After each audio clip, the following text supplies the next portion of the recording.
Hello guys, good evening. Para dun sa mga hindi pa nakakapag-fill out ng payment settings nila or yung mga hindi pa na-approve dun sa mga payment settings nila, pwede nyo itong gawing review para just in case meron kayong manotice na hindi nagawa or nakaligtaan during nung nag-fill out kayo.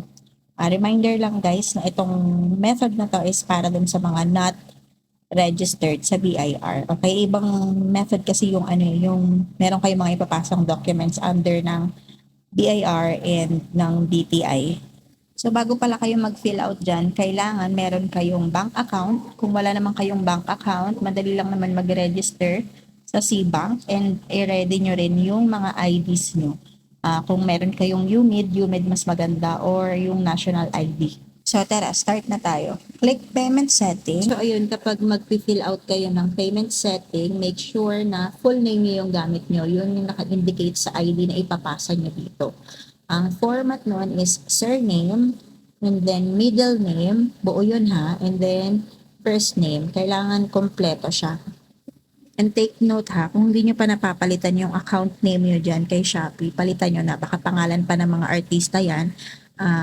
Isa yun sa reason kung bakit madalas na de-decline yung mga applications natin. So, based lang naman yun sa mga na-experience ko. So, kung meron kayong mga tips para dun sa mga beginner pa lang, comment nyo na dyan para malaman din nila. Then, double check nyo rin yung phone number nyo. Make sure na tama yung naka-indicate na phone number dyan as in active and existing po yung number nyo.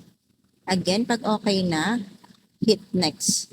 So, next dito yung bank info. Make sure na nakopy nyo na yung account number nyo. So, dito, kung meron kayong ibang bank account, yun na lang yung ilagay niyo para mas kabisado nyo.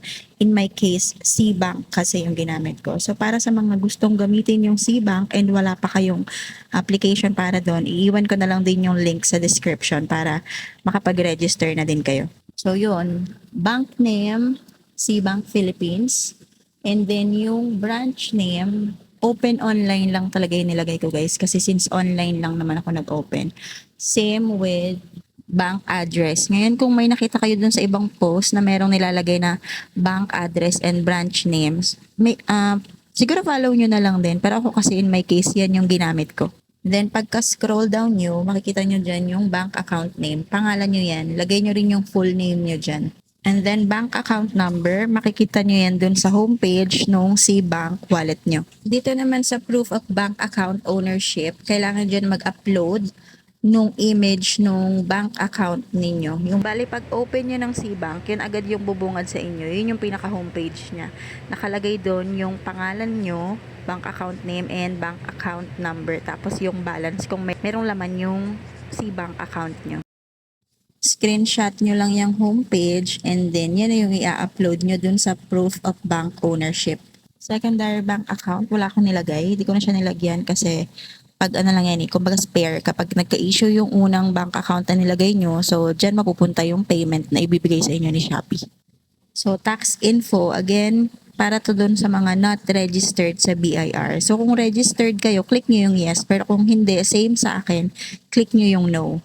So, dito naman sa primary valid ID, kung meron kayong government ID like UMID, national ID, driver's license, o kung ano pa man yung government ID na meron kayo, yung primary ha, yun yung kukuhanan nyo ng picture and then i-upload nyo dyan. So, make sure nyo lang na malinaw yung pagkakakuha nyo. Kumbaga readable lahat ng mga information na nandun sa ID nyo bago nyo i-upload yung picture ng ID nyo. So, dito sa part ng name of taxpayer and TIN number, I'm not sure, pero ako kasi naglagay ako dyan. Pero may nabasa kasi akong comment na since not registered nga sa BIR yung pinipili is hindi na kailangan. Pero ako naglagay ako dyan. Dito sa DTI registration, wala na ako nilagay dyan kasi wala naman akong business and para lang yan doon sa may mga business, yung may mga trade names. So ayun, bago nyo i-submit, review nyo lahat ng details ng information na nakalagay dyan. Make sure na tama and then kapag okay na, click nyo lang yung submit.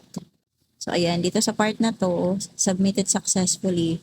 Hindi ko na masasabi kung gaano katagal bago ma-approve yung application nyo. Pero pwede na kayong maggawa ng mga videos na pwede nyong i-promote. So hanggang dito lang muna guys. Kung umabot kayo hanggang dulo, make sure na naka-follow kayo. And thank you so much and Have a great day.